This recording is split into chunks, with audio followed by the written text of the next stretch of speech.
Boa noite. Boa noite. Isso aí, a vibração. Eu quero agradecer a forma calorosa como me receberam, ao carinho, desde que cheguei aqui, e dizer que estou muito feliz de conseguir participar dessa vez com vocês, nessa aula inaugural. Eu já fiz vários ensaios para estar aqui, e fui convidada já umas 3 vezes, mas as agendas não batiam. E dessa vez eu falei com o pessoal, não, eu irei. Eu ainda cumprirei esse compromisso que assumi com vocês. Estou muito feliz de estar aqui hoje, nessa noite. E eu quero cumprimentar, então, ao diretor, o professor Heron. Quero cumprimentar a coordenadora do curso do Bacharelado em Ciências Humanas, Políticas Públicas, a professora Josélia. Quero cumprimentar também a professora Adna, que está aqui coordenando a mesa, que é a coordenadora do NUPED. Cumprimento também as minhas outras colegas de mesa, as alunas Mirelle, Leidiane. Muito obrigada por estarem aqui. E também cumprimento a Paula, que também está aqui conosco. Muito obrigada. Quero cumprimentar a todos, os docentes que aqui estão, as estudantes e os estudantes, técnico-administrativos, terceirizados, movimentos estudantis, diretórios, coletivos, movimentos sociais. Quero cumprimentar também as pessoas que me acompanham pela internet e também quero cumprimentar o nosso prefeito Teco, da cidade de Datas, que está aqui também nos honrando. Bom, o tema é Universidade e Democracia, que é um tema um tanto quanto complexo. Mas eu pretendo compartilhar com vocês algumas ideias, e não somente para os estudantes do Bacharelado em Ciências Humanas Políticas Públicas, mas para todas as pessoas que aqui vieram, que estão interessadas nessa discussão. Eu queria saber se eu poderia usar o púlpito para ficar mais fácil e eu enxergar todo mundo e todo mundo me ver. Porque aqui eu acho que quem está lá atrás só vê minha cabecinha, porque eu só vejo a cabecinha deles também. Ali eu acho que eu vou ficar mais visível, pode ser? Então, vou pedir licença a vocês e vou ficar ali para me visualizarem melhor.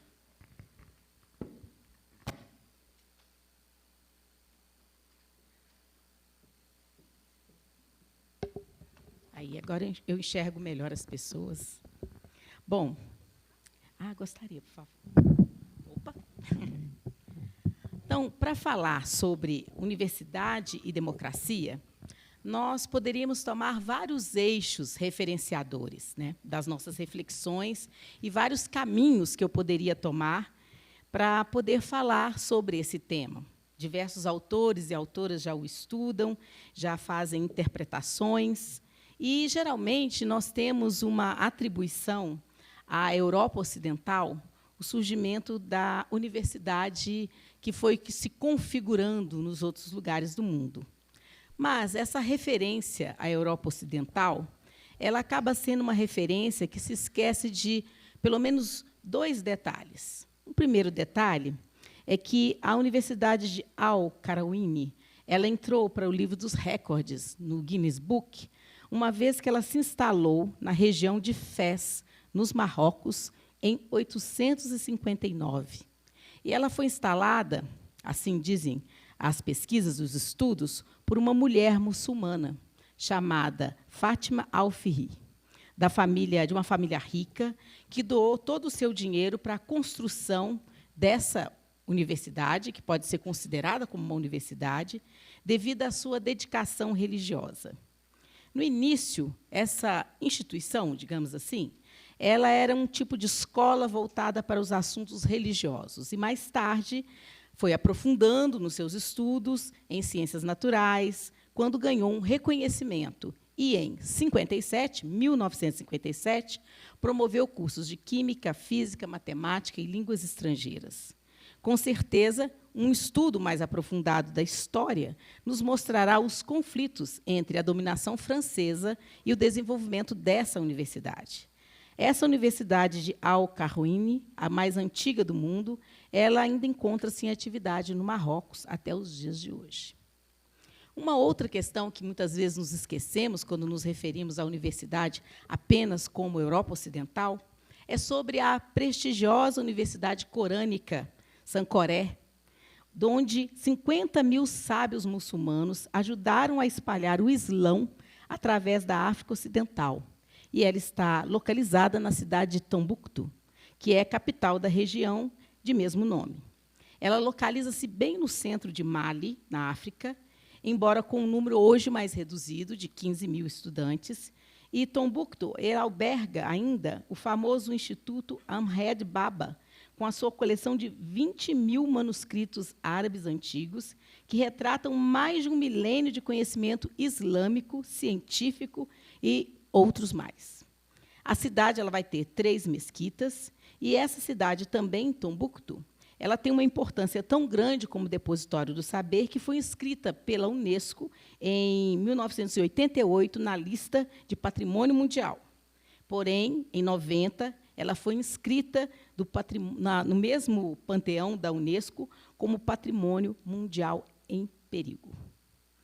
Então, se nós pensarmos na concepção contemporânea e ocidental de universidade, nós vamos falar, e vamos ver em muitos livros, que a mais antiga universidade do mundo seria a Universidade de Bolonha, na Itália, no norte da Itália, que foi criada ainda no século XI, em 1088, exatamente no momento em que todo o ensino do país se libertou, digamos assim, da tradição das escolas religiosas. Mas, conforme nos alerta o filósofo Renato Nogueira, e aí eu o cito, o que nós definimos como cultura ocidental é a vivência e a educação por base na filosofia greco-romana, na espiritualidade judaico-cristã. Modelos políticos e econômicos que estão tanto na Revolução Francesa quanto na Revolução Industrial. Então, eu não poderia abrir o tema falando da Universidade de Democracia, sem reconhecer que, antes mesmo da universidade referência para nós, da Europa Ocidental, nós tivemos no continente africano, em outros lugares, outras universidades.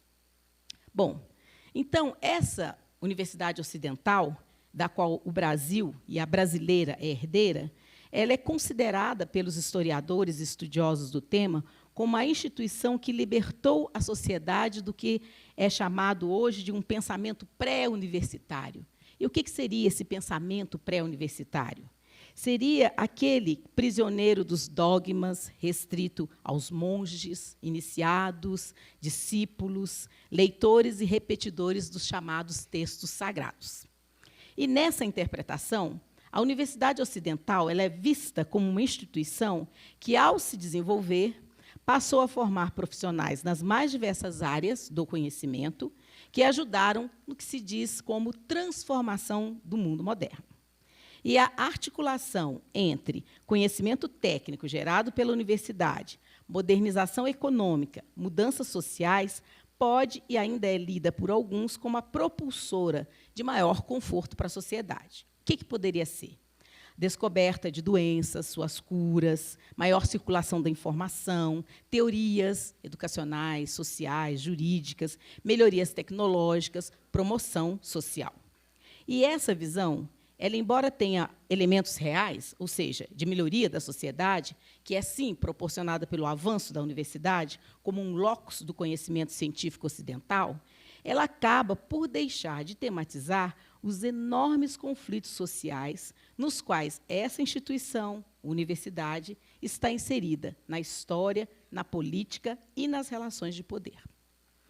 Como espaço de socialização e veiculação de novas ideias, em contraposição a essa visão fechada de influência religiosa judaico-cristã, o surgimento da Universidade Ocidental e a sua inserção moderna podem ser considerados, nos dias de hoje, como um perfil mais, digamos assim, democrático, no sentido amplo da palavra, porém, sempre muito corporativo. E isso nós herdamos até hoje. Cabe perguntar, então, quem tinha acesso a essa instituição e ao conhecimento por ela produzido? Que conhecimento era produzido para quem e para quê? Quem conseguia ascender socialmente com os conhecimentos universitários adquiridos?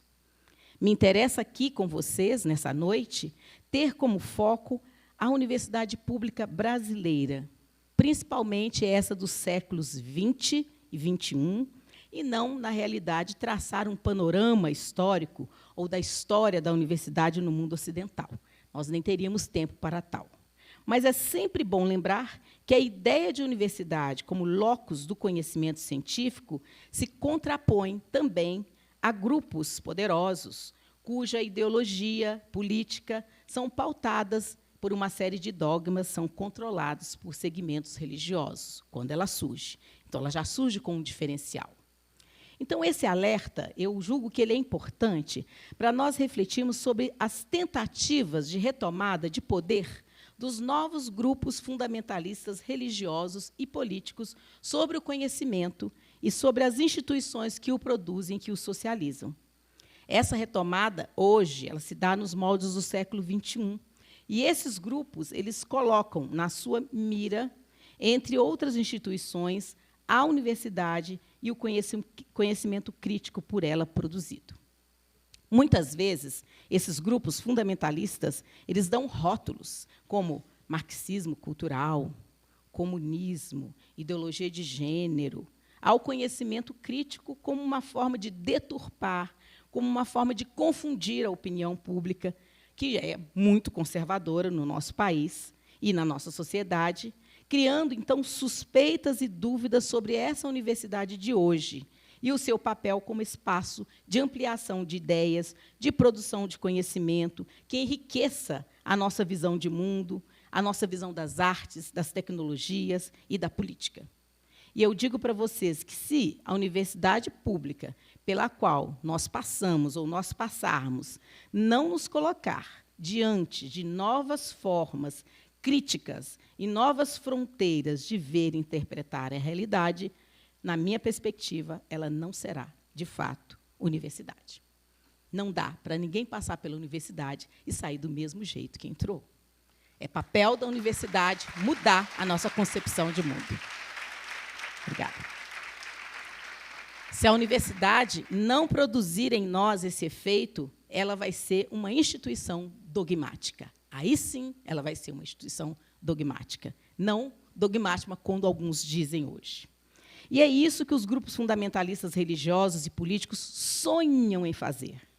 Como eles não podem acabar com a universidade que temos construída, consolidada, transformada, problematizada há séculos, então tentam a sua desestabilização por meio de uma política de falta de recursos, por meio de uma política de impedimento de renovação de quadros, por meio de um discurso ideológico, reacionário e fundamentalista. Então, nessa conferência, eu gostaria de centrar a minha atenção na universidade pública, que se instaura no nosso mundo ocidental, mais particularmente no nosso país, Brasil, e as suas mudanças democráticas ao longo do século XX, a partir, principalmente, dos anos 60. E gostaria de convidar vocês para esse diálogo.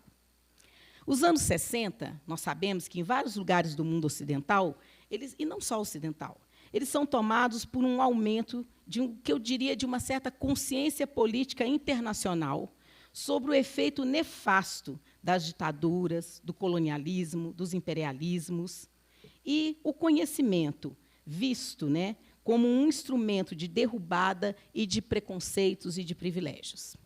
Através da sua luta nas ruas, as manifestações públicas, a tomada de posições históricas, nós sabemos das greves, dos protestos dos anos 60, de intelectuais, de estudantes que dão um tom crítico e político a essa universidade que estava se configurando. A universidade pública, ela cumpriu, nesse contexto, o papel de ser um instrumento para ampliar o horizonte democrático, com o aprofundamento e a construção de teorias críticas diante da exploração capitalista no mundo. Várias áreas, vários cursos, principalmente as humanidades. Aliás, ela não surge pensando nas massas populares. Por isso, ela sempre foi impactada de fora para dentro.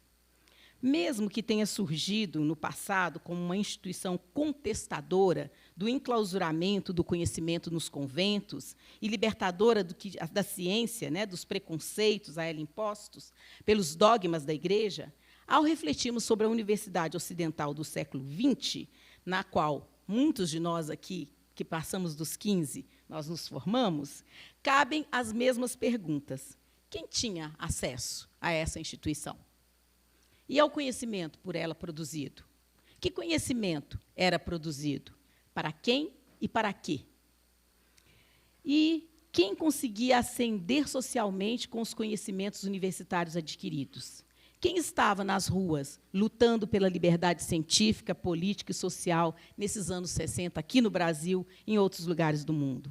Quem tinha condições de dedicação aos estudos a ponto de conseguir estar nas ruas protestando? E por quê?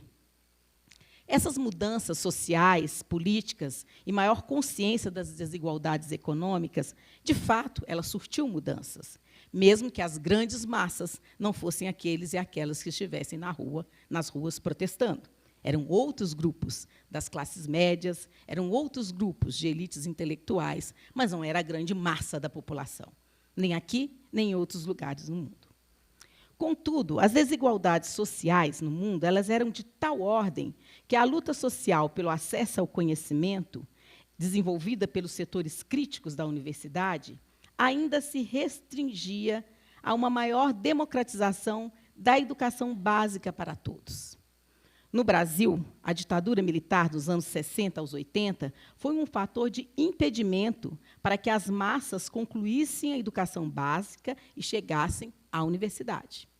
Medidas e políticas educacionais que enxergavam a educação das massas como formadora de mão de obra para o mercado de trabalho e a universidade como lugar somente para alguns e somente para algumas, e alguns aí diz respeito a um universo muito masculino também, ela alimentada não somente por uma realidade material do capitalismo em curso, como também pela disseminação no imaginário social de uma ideologia meritocrática que nos acompanha até hoje e que excluía, e ainda exclui, muitos sujeitos de direitos da universidade que temos hoje.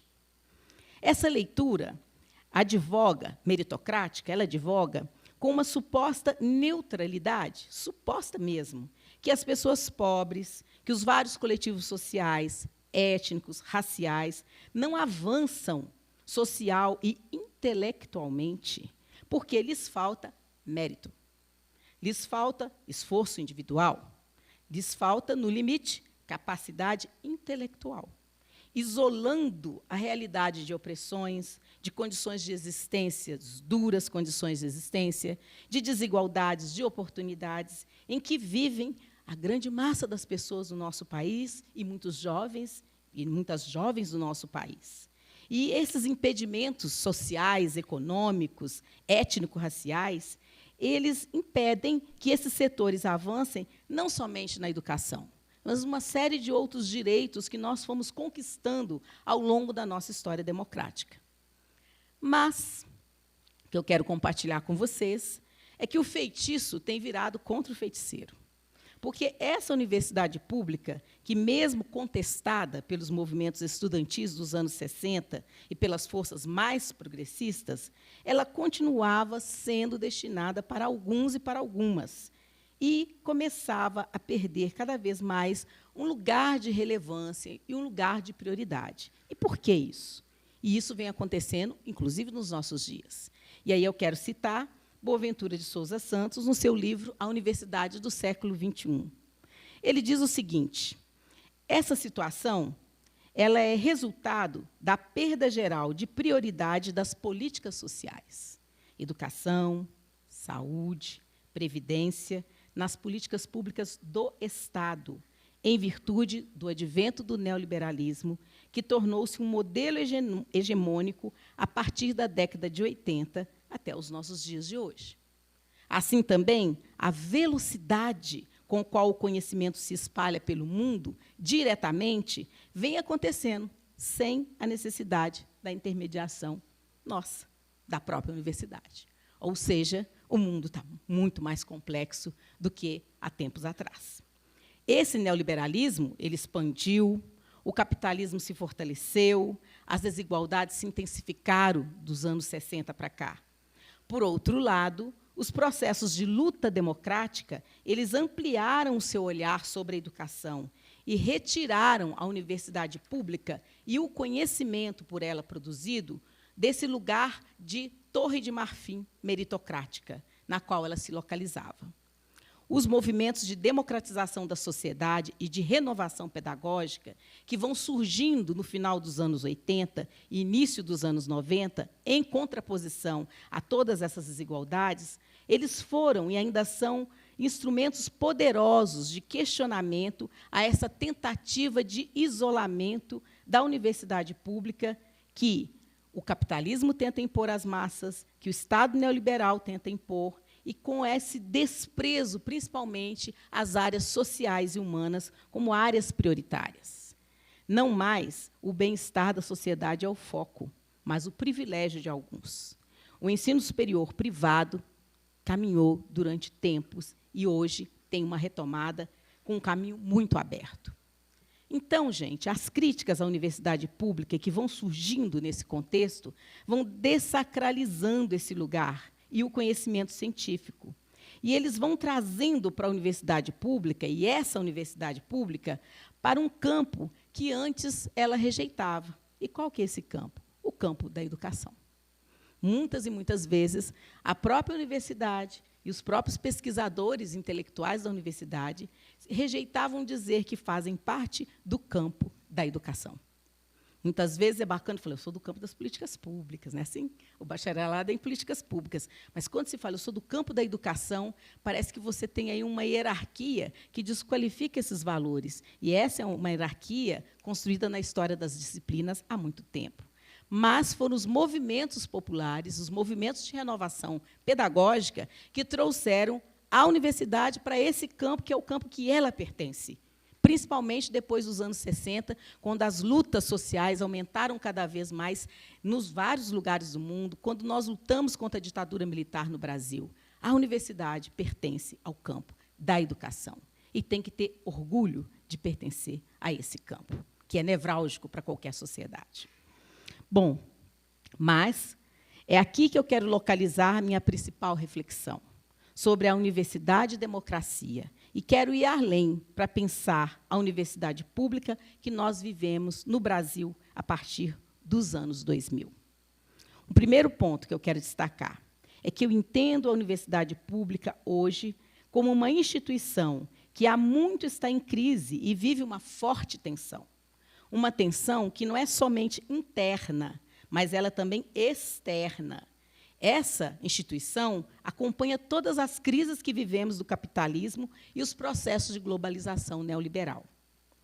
Eu concordo com Boaventura de Sousa Santos, também no livro A Universidade do Século XXI, quando ele vai afirmar que houve, a partir do início da década de 80, visando atender às exigências neoliberais, a opção de mercadorização da universidade, onde ele identifica duas fases. Uma primeira, que inicia-se na década de 80 e vai até meados de 90. Nós temos a expansão e a consolidação do mercado nacional universitário. Na segunda, juntamente com esse mercado nacional, vai emergindo um mercado transnacional de educação superior e universitária. E ele vai concluir que o que está em curso é a globalização neoliberal da universidade. Um projeto global de política universitária que tem como pilares descapitalização da universidade pública, transnacionalização do mercado universitário. E esse projeto visa desestabilizar a universidade na medida em que essa precisa se transformar interna e externamente e mudar o seu atual paradigma institucional e político-pedagógico para um paradigma empresarial para atender interesses capitalistas. O segundo ponto que eu quero destacar é que não somente a Universidade Ocidental, foco dessa minha análise, mas toda a instituição pública entendida como locus de produção de conhecimento científico no mundo enfrenta essa crise e enfrenta essa tensão. Algumas com maior, outras com menor intensidade, dependendo do contexto econômico do país e a sua inserção nessa realidade capitalista. Então, a nossa universidade pública, a partir dos anos 2000, ela vai participar de um outro contexto tenso, que é um ataque neoliberal à ideia de um projeto nacional que tem como alvo o Estado Nacional e as suas potências e políticas econômicas e sociais. Meu terceiro aspecto é que são também os anos 2000 que uma nova consciência política e social das desigualdades vai se ampliando no mundo e no Brasil, e vai se contrapondo a todo esse processo de globalização e neoliberalismo. Então, contra a globalização capitalista e a queda de fronteiras, via ampliação das tecnologias, das realidades virtuais, do avanço da internet, as forças contracapitalistas no mundo também se articulam. E penso que nós fazemos parte, e a Universidade Federal dos Vales de Jequitinhonha e Mucuri faz parte dessa articulação de forças contracapitalistas. Pelo menos eu quero nos entender dessa forma. E há vitórias de governos mais progressistas também, ao longo dos anos 2000, nos vários países do mundo, e a América Latina também tem forças progressistas que avançam e vão instaurando governos mais democráticos, com uma visão de Estado democrático e de direito. E o Brasil foi um desses países. A articulação Sul-Sul ela começa a se configurar como uma força internacional, e o Brasil participa dessa articulação e toma liderança, inclusive, nos anos 2000, de vários desses aspectos. Mercosul, BRICS, políticas sociais de combate à fome, políticas de moradia, de assistência social, vão caminhando no interior de estados mais democráticos e vão tensionando e na contramão da tendência neoliberal que acirra o mundo a partir dos anos 80. E as instituições públicas de ensino superior, e dentre essas a universidade, são olhadas pelos coletivos sociais que participam de um processo de tensionamento da democratização dessa universidade. E nós vamos assistir, então, a partir dos anos 2000, um tensionamento por um processo de democratização da universidade pública, e uma democratização que implica não somente no acesso dos grupos que estavam fora dessa universidade, mas na entrada e na permanência com sucesso e dignidade desses grupos quando acessam a graduação no ensino superior. Então, os anos 2000, no Brasil, são anos de efervescência. Efervescência política, cultural, efervescência intelectual. E eu não poderia deixar de dizer que, nos primeiros 15 anos desses anos 2000, nós vivemos no Brasil, sim, esforços de um Estado democrático, garantidos pela presença de um governo ou de governos mais progressistas, em articulação com os movimentos sociais e nos acordos com forças progressistas e de esquerda. Governo de coalizão? Alguns dizem. Governo de negociações? Alguns dizem. Mas o que é certo é que o país viveu anos de investimento em políticas sociais no tensionamento com o capitalismo internacional. Mas, sem dúvida, foram governos que, protagonistas nessa articulação Sul-Sul na América Latina e com outros países do mundo, na tentativa de uma liderança internacional baseada em princípios de um Estado democrático. Então, eu passo para o meu outro pensamento, que é: não há como deixar de reconhecer que, a partir dos anos 2000, as universidades públicas brasileiras, mais tarde, os institutos federais, que antes eram basicamente centralizados nas capitais dos estados, foram levados para todo o interior do país, ou para muitos lugares do interior do país. Foram criadas 18 novas universidades federais, 173 campos universitários, praticamente duplicando o número de alunos entre 2003 a 2014, de 505 mil para 932 mil. Os institutos federais também tiveram uma grande expansão durante os governos democráticos. Eles foram implantados em mais de 360 unidades por todo o país. Eu não preciso dizer aqui do Reúne, eu não preciso dizer aqui da lei de cotas, eu não preciso dizer aqui da Unila e da Unilab, eu preciso dizer que a sociedade brasileira viveu, nesse tempo, um processo de expansão do ensino superior público, de interiorização do ensino superior público e de internacionalização sul-sul também do ensino superior público. E essa universidade está inserida nesse contexto. Eu fui lá no site e fui verificar a história da Federal dos Vales de Jequitinhonha e Mucuri. E vou citar a vocês o que está escrito no site. Em 8 de setembro de 2005, foi publicada a Lei 11.173, no Diário Oficial, que transformou as Faculdades Federais Integradas de Diamantina em Universidade Federal dos Vales de Jequitinhonha e Mucuri. A implantação da universidade nos referidos vales representou a interiorização do ensino público superior no Estado de Minas Gerais, possibilitando a realização do sonho da maioria de jovens aqui inseridos de prosseguir a sua formação acadêmica. Além disso, a instituição destaca-se por sua importância para o desenvolvimento econômico e sociocultural da região, através da geração de emprego e renda e da redução da desigualdade social existente no país. Então, palmas para vocês. Palmas para vocês. Eu não poderia deixar de dizer que essa universidade ela é fruto de lutas sociais. Ela é fruto de lutas de muitas pessoas, talvez, que nem puderam estudar aqui. Mas, se ela existe nessa tensão entre democratizar, publicizar o ensino público e ir contra a onda mercadológica, neoliberal, capitalista. Trazer um conhecimento científico e produzir um conhecimento científico comprometido com a realidade regional, social, local, abrir-se para democratizar, para que outros sujeitos estejam aqui, cujo histórico é um histórico de familiar, de não presença dentro da universidade pública. Então, essa universidade é uma conquista, esse curso é uma conquista, e vocês devem lutar e zelar por ele. Nós devemos lutar e zelar por eles. Obrigada. Então, o que eu quero chamar a atenção de vocês é de que mais do que Obrigada, querida.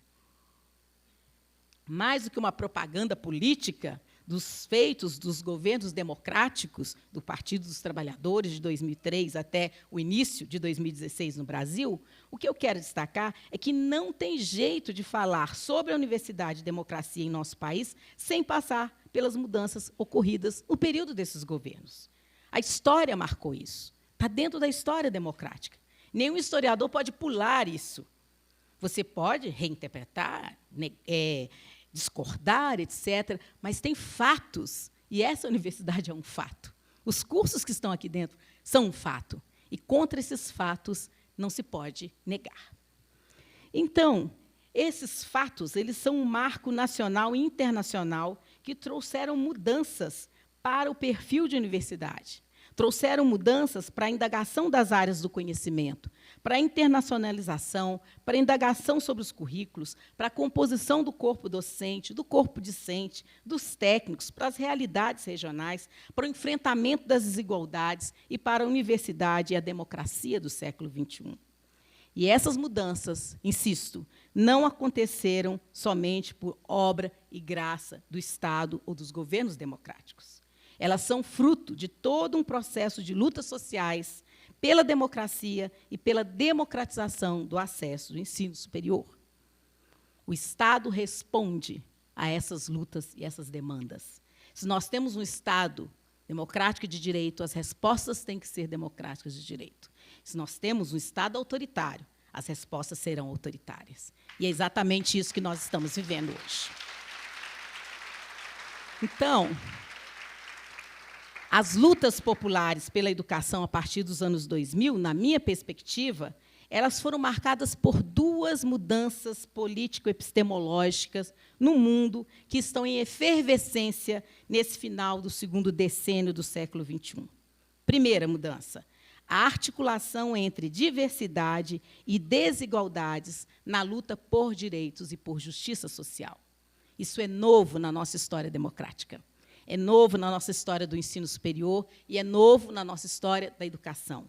Não é novo porque as pessoas são novas, é novo porque conseguimos, finalmente, impactar de que é preciso que uma sociedade, uma democracia, compreenda a tensão e a articulação e a imbricação entre desigualdades e diversidades.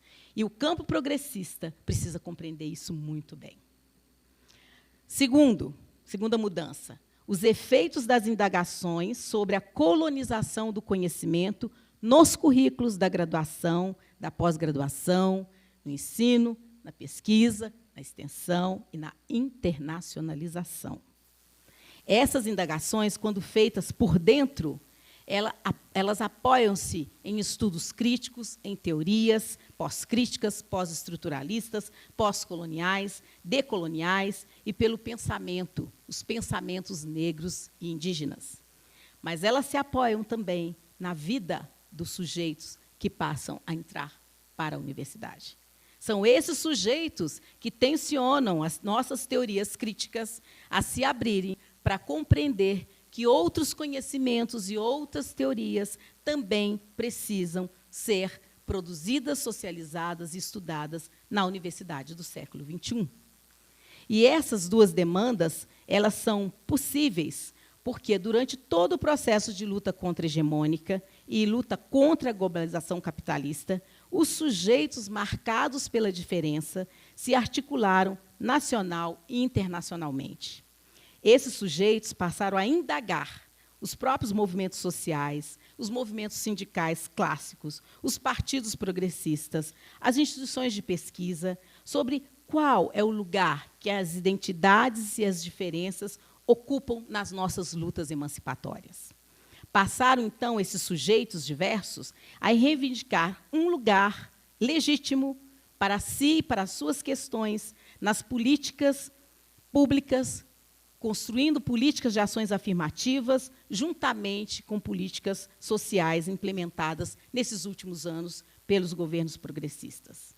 Os sujeitos diversos, organizados em coletivos, passaram a denunciar, via a própria ampliação das fronteiras possibilitadas pela globalização, as opressões sofridas pelos sujeitos da diversidade no contexto do capitalismo, do racismo, da LGBTfobia, do mundo patriarcal. Passaram a indagar também o campo progressista e os governos progressistas sobre qual é o grau e qual é a profundidade, qual é a coerência e a abrangência dos princípios democráticos se estes não conseguirem compreender que os sujeitos que vivem a desigualdade são também sujeitos diversos. É preciso que o campo progressista dê exemplos de como tratar diversidades e desigualdades, e não se afastem dessa pauta de lutas. Então, questões como genocídio da população indígena, genocídio da juventude negra, LGBTfobia, racismo, colonialismo, machismo, são tratadas hoje nas nossas universidades não somente como temas de pesquisa, mas eles fazem parte da vida dos sujeitos que chegam numa universidade pública mais democratizada. E isso faz muito pouco tempo. Muito pouco tempo. Eu diria que talvez, há, 20 anos atrás, se alguém viesse fazer uma palestra no que antes se configurou depois como Vale de Jequitinhonha e Mucuri, o auditório não seria esse que eu estou vendo aqui. Esse auditório é fruto de luta social. Esse auditório é fruto da tensão universidade e democracia. Esse auditório é resultado de histórias ancestrais, que se cada um e cada uma fosse contar como chegou até aqui, nós teríamos um livro maravilhoso de luta contra a opressão. É ou não é? Então, eu diria que os movimentos sociais, os coletivos sociais diversos são educadores. São educadores. Educam, reeducam Estado, universidade, a si mesmo, na luta democrática. E a entrada desses sujeitos, ela tem exigido uma série de mudanças das nossas universidades públicas, estruturais, físicas, curriculares, do corpo docente, da organização do conhecimento, das mais diversas áreas, da composição do quadro. Mas, muito mais do que isso, elas têm trazido o que nós chamamos hoje de um debate sobre a descolonização do conhecimento no interior da ciência brasileira, principalmente nas ciências sociais e nas humanidades. Mas também tem tensionado as chamadas áreas duras, tem pressionado e explicitado as desigualdades de investimento público nas diferentes áreas do conhecimento, tem revelado preconceitos, racismos, machismo, LGBTfobia, tem dado maior destaque à assistência estudantil e ao protagonismo de uma assistência estudantil justa e digna para manter o direito ao ensino superior a grupos tão diversos que hoje estão na universidade.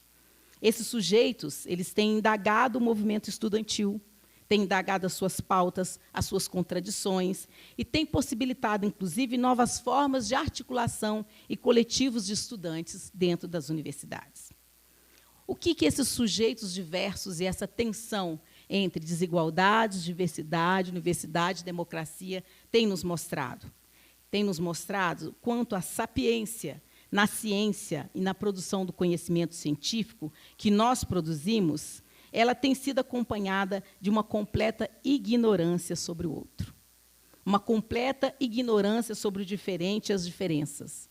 Aqueles considerados fora da norma, fora do padrão hegemônico de raça, de etnia, de classe, de idade, de orientação sexual, de localização regional, tem mostrado a ignorância de eminentes cientistas de reconhecimento nacional e internacional e do imaginário científico de áreas de ponta, ignorâncias sobre os outros, ignorância sobre as desigualdades articuladas com as questões da diferença.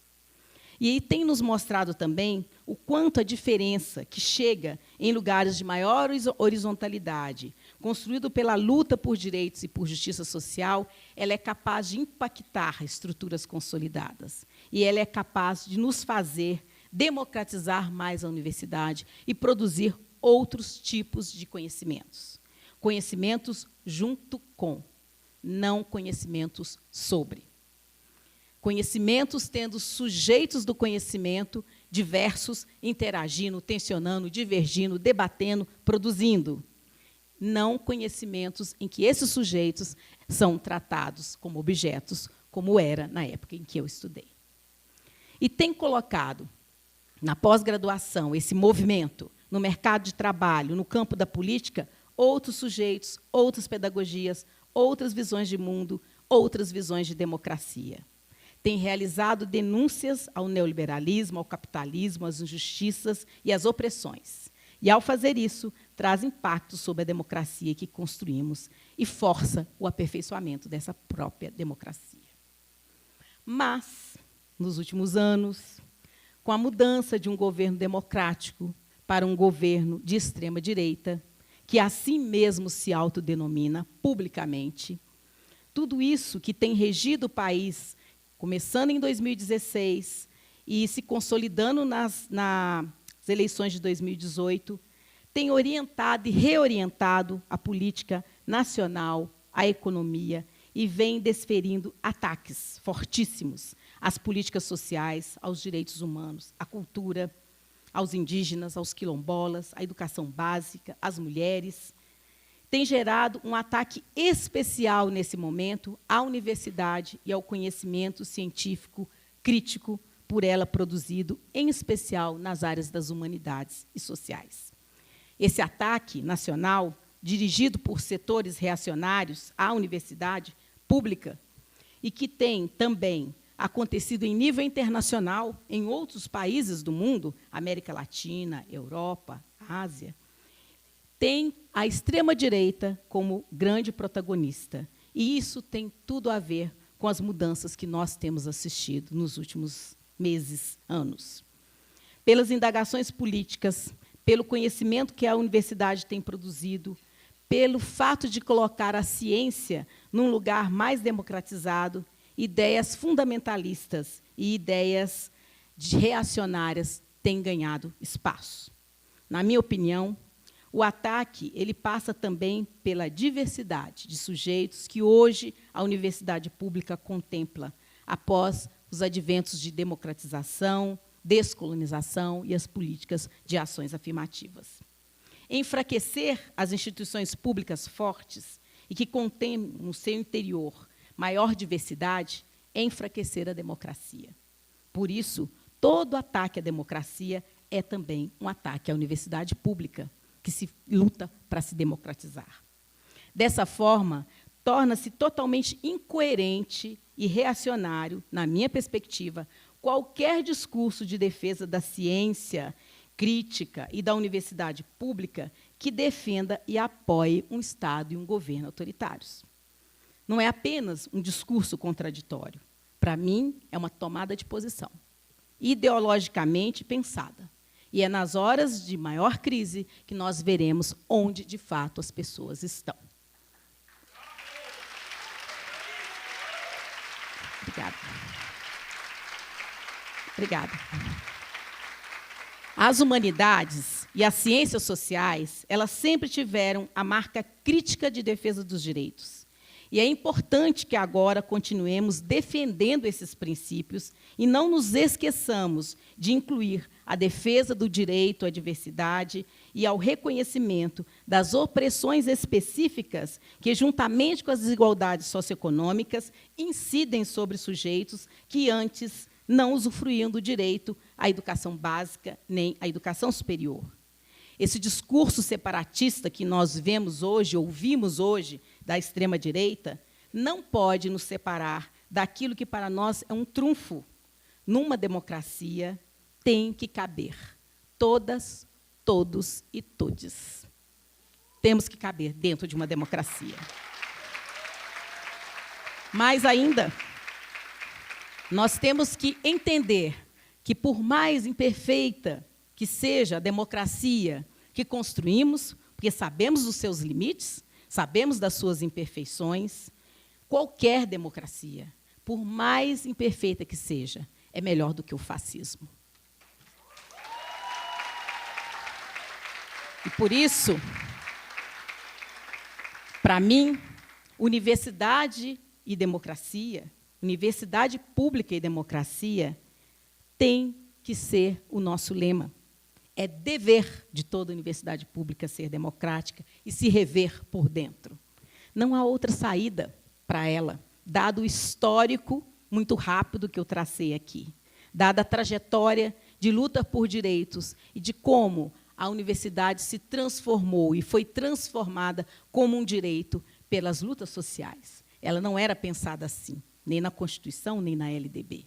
Foram as lutas sociais que transformaram o ensino superior em direito e lutaram por ele. Então, a universidade pública, eu sei, ela não é o centro do mundo, não é o umbigo do mundo, mas a sua postura firme, que não nega as tensões, os ataques neoliberais, capitalistas, da extrema-direita, antes os enfrenta por meio da organização política de todos os seus setores em defesa da democracia, da justiça social, de uma ciência crítica, de outros conhecimentos que dialoguem, tensionem a ciência, da igualdade e da equidade, coloca essa instituição no centro do debate político, epistemológico e tecnológico do nosso século XXI. A pesquisa, o ensino, a extensão, a internacionalização, por ela produzidas, após anos de luta pela maior democratização do Estado brasileiro, estão, nesse momento, sob suspeita e sob ataque. E isso é para todas as áreas. Repito, todas as áreas.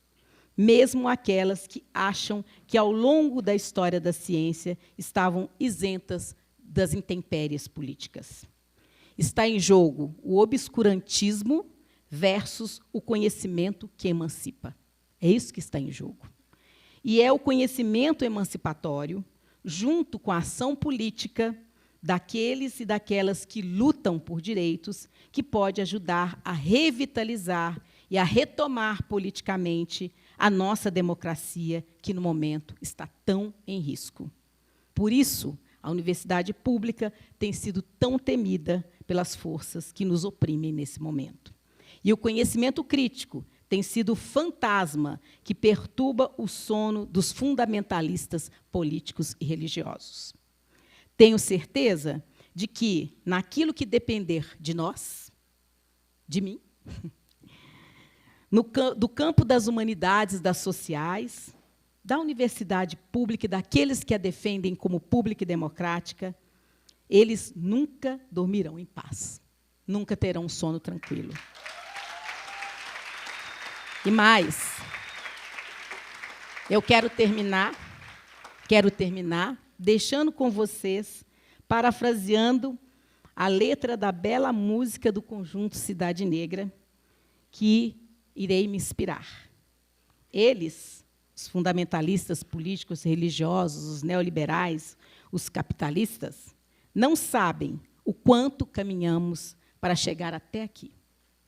Nós percorremos milhas e milhas antes de dormir. Nós não cochilamos. Sigamos em frente, Vale de Jequitinhonha e Mucuri. Muito obrigada.